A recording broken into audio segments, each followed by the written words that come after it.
Olá pessoal, tudo bem com vocês? Hoje eu tô aqui para responder um questionamento, uma pergunta que eu recebi e é uma dúvida muito comum, né, dos pais das crianças que têm assimetria craniana, que são as cranioestenoses, né?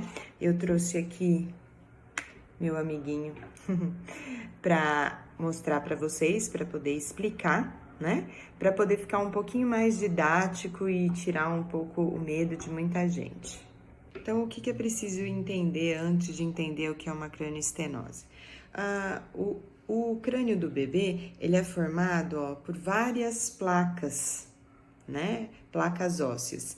E existem essas aberturas que elas servem justamente para ter uma modelagem desse crânio durante o parto normal. Então, para poder passar no canal do parto, a gente acaba, né, a cabeça da criança acaba sendo comprimida. E para que haja essa mobilidade, então existem esses espaços, aqui é a conhecida que as vovós chamavam antigamente de moleiras, né? Então essas aqui são as suturas, então é um espaçamento entre essas placas, né? Essas placas ósseas. Na verdade, essas placas elas são extremamente moldáveis, né? Então, elas são, na sua grande maioria, grande parte de composição, elas são cartilaginosas. Isso tudo justamente para poder prensar e passar ali pelo canal do parto no momento do parto normal. E essas suturas, elas vão se fechando ao longo do tempo conforme o crescimento da criança. Então, num primeiro momento, olha, o crânio tem esse formato, né?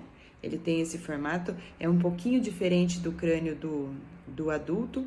E isso aqui, essas aberturas também permite essa expansão, esse crescimento acelerado que acontece nos primeiros meses de vida do bebê. Então, no caso de uma cranioestenose, o que acontece é que uma ou mais suturas, elas se fecham prematuramente e aí elas vão causar assimetrias, né, no crânio da criança, mas mais do que isso, né, o que é patológico, né, ela vai limitar realmente o crescimento do crânio e vai deformar, então isso pode levar a alterações neurológicas. Então, quando isso é comprovado, normalmente comprovado através da tomografia, a criança normalmente é encaminhada para neurocirurgia. Por que essa dúvida, né? Porque as pessoas têm muito essa dúvida no caso das assimetrias cranianas. Porque quando uma criança, normalmente ela é encaminhada para o uso da órtese, que é o capacete,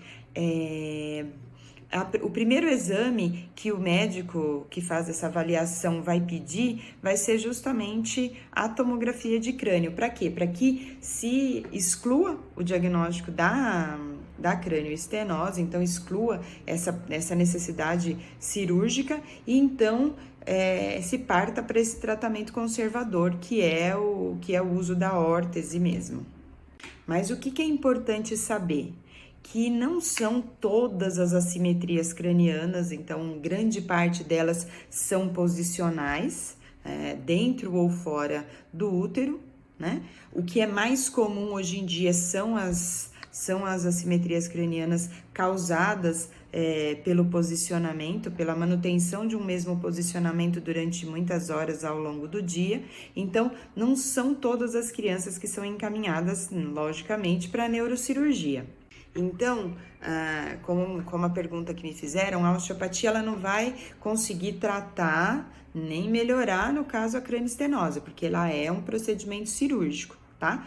E mesmo as assimetrias cranianas convencionais, que são as posicionais, intra e extraútero, elas, ou causadas, né, por tensões e tal, a osteopatia, ela tem uma determinada limitação. Então, são feitas algumas medidas, né, e dentro dessas medidas existe uma limitação ali que a gente realmente arrisca arrisca não, que a gente sugere, então, o tratamento conservador através da osteopatia, né, com a mobilização desses ossinhos do crânio.